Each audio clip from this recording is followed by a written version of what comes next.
Il faut agir et rapidement. La Grèce n'arrive plus à gérer toute seule la crise des migrants. Le haut-commissaire des Nations Unies pour les réfugiés tire la sonnette d'alarme. Près de la frontière avec l'ex-république yougoslave de Macédoine, dans le petit village grec d'Idomeni, qui n'abrite habituellement que 154 habitants, la situation est plus que critique. Le camp de réfugiés prévu initialement pour accueillir moins de 2000 personnes en compte à l'heure actuelle plus de 7000, arrivés en masse depuis que les pays des Balkans jusqu'à l'Autriche ont décidé de filtrer drastiquement les entrées sur leur territoire. Nous devons faire la queue durant 4 ou 5 heures pour avoir de l'eau, dit cet homme. Nous sommes 7000 ici et il n'y a qu'un endroit où ils distribuent de l'eau et de la nourriture.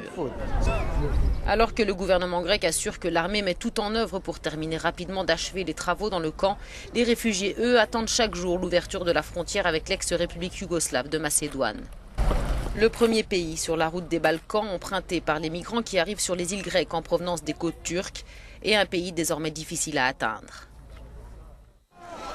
Le passage de la clôture qui délimite la frontière gréco-macédonienne se fait au compte-gouttes, de 50 à 300 personnes par jour, rarement plus. Lundi, un groupe de 300 Irakiens et Syriens, dont des femmes et des enfants, ont forcé un cordon policier grec et enfoncé une partie de la barrière de barbelés avant d'être repoussés à coups de gaz lacrymogène par les policiers macédoniens. Selon l'ONU, la Grèce abrite 23 000 réfugiés. Athènes estime qu'ils seront 50 000 voire 70 000 d'ici fin mars.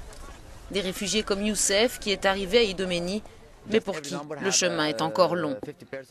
Il y a 7000 personnes devant moi, dit-il.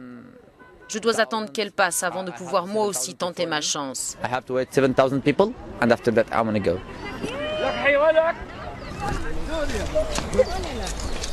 Plus de 131 000 réfugiés sont arrivés en Europe par la Méditerranée depuis début janvier, selon les chiffres avancés par l'ONU.